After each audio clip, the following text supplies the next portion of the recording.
G'day. Today we're doing a service on a VE Commodore 2007 model, and it's got the V6 3.8 litre, and also it's got the 4L60E transmission in it, the 4-speed. We like to hook up our vacuum pump, suck the oil out before we take the pan off. They don't have a drain plug, so it's a little bit less messy doing it that way.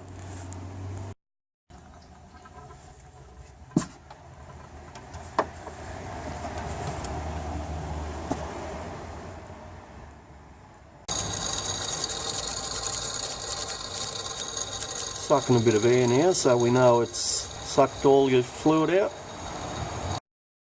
And these transmissions are basically the last of the 4L60 family transmissions, and they're actually known as a 4L65E. So before we do any work, I'm just going to have a check of the tail shaft and under the car there, rear mount. You can see the rubber, the front rubber's a bit perished there on that tail shaft. So I'll just let the owner know about that. And we'll just give it a bit of a blowout before we take the pan off. These have the deep pan on it, so if you're ordering a kit, you get the deep pan filter.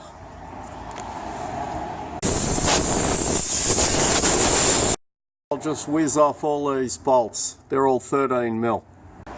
Now I like to just leave two bolts either side. Make sure you clean right up the front here, because that's where all the road dirt sort of accumulates on these.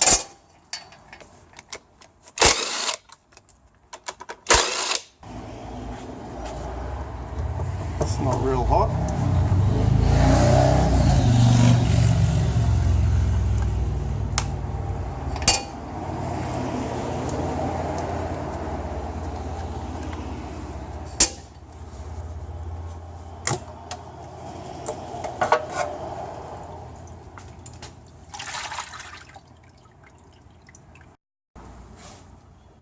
Filters just wiggle out.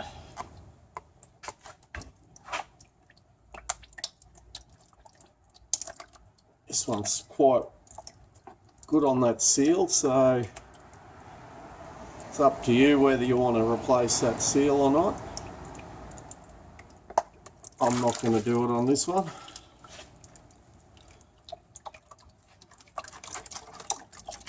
And we have a peek in here and just see how dirty that filter element is.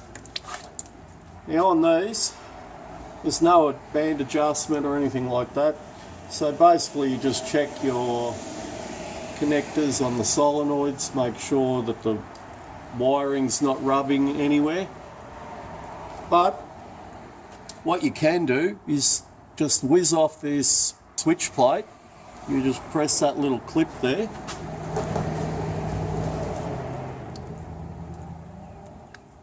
And the plug comes out like so, 10mm and 8mm, and just give that switch plate a flush.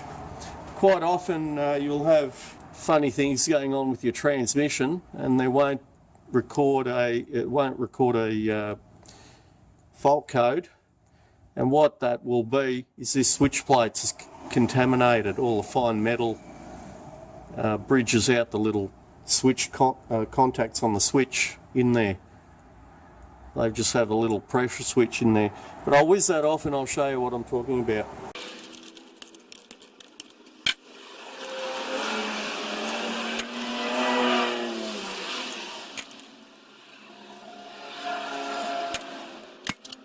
And these two will be 8mm.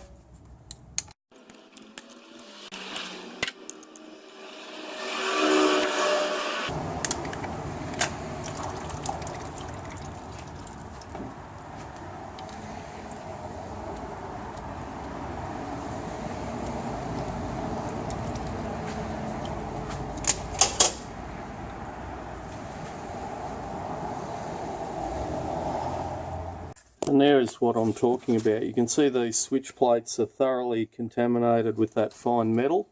And that's naturally created in the transmission. Consistency of grease, and that'll circulate right through your transmission.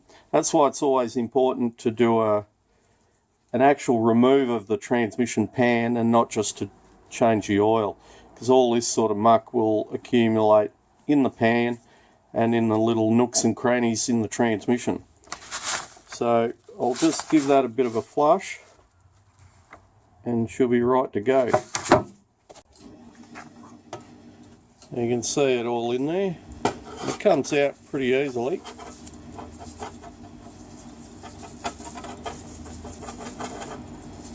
Sometimes that fine metal can get stuck under that switch plate or bridge out the little contacts and then cause trouble in the transmission. And if that's bridging out, you won't get a fault code, or you'll get a false fault code.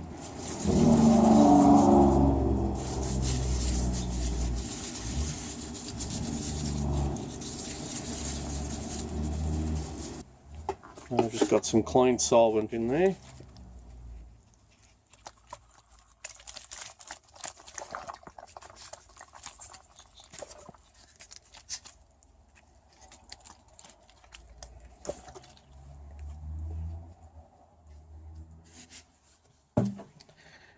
And if you have a look on yours, it'll have D4, low, D3, reverse, and D2 up here where my finger is.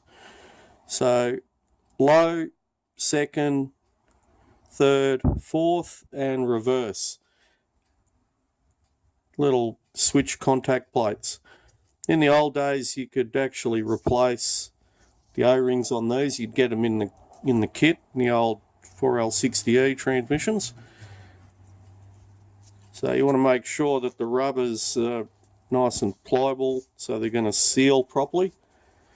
But quite often just cleaning that out like that will allow that switch to work properly again. You don't have to do this every service, but probably every second service. The first couple of times would be a good idea to take it off and just to see how much muck is accumulating in there. I found that quite often it won't be very much, like within 30,000 kilometres. I like to do a transmission service every 30,000 kilometres on these vehicles, but again, that choice is yours. So this is right to go back on.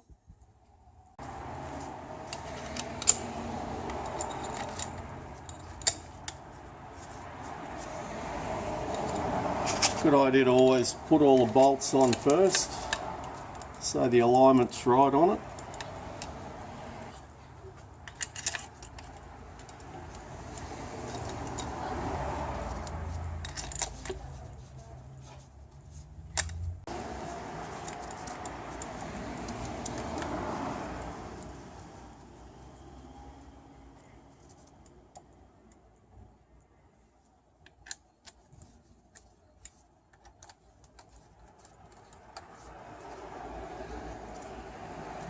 Make sure that loom isn't in the way or pinched between it.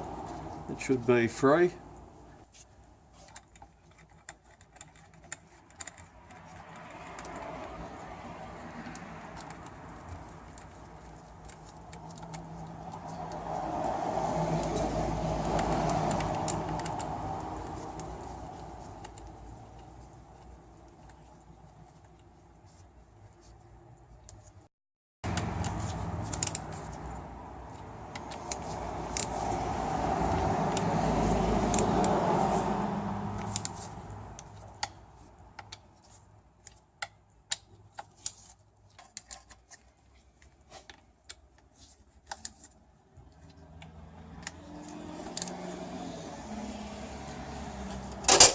And a very important thing is don't forget to put the plug back on.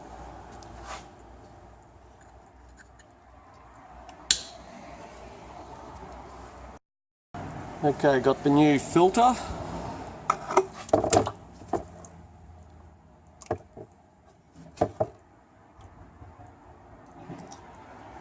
And don't drop it in the oil.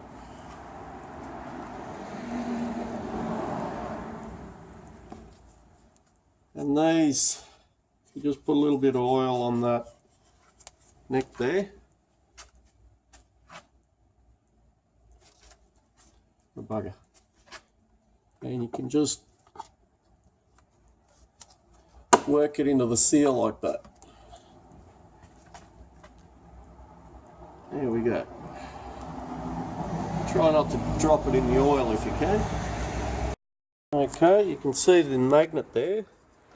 It's got a lot of contaminant on it, all that fine metal.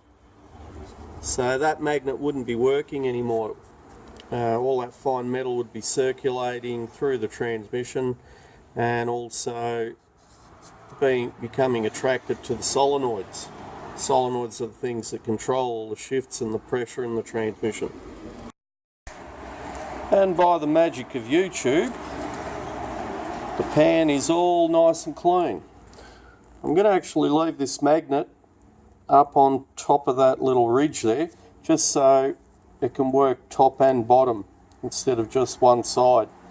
The more surface area you get collecting all that fine muck, the better off your transmission is.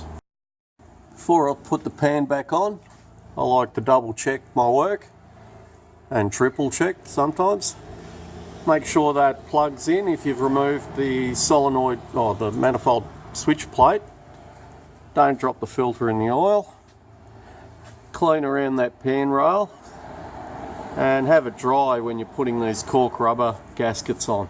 Good idea to put all the bolts in before you tighten them up, just to make sure you don't get a misalignment of the gasket. And I've left that on loose.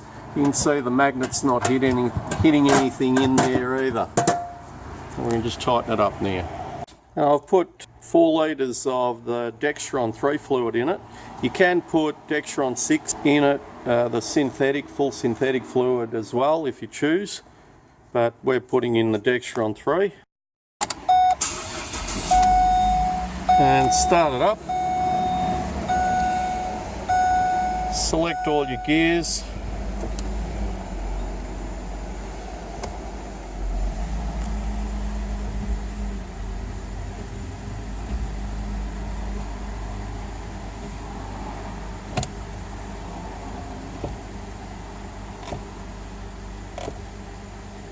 Right through a couple of times.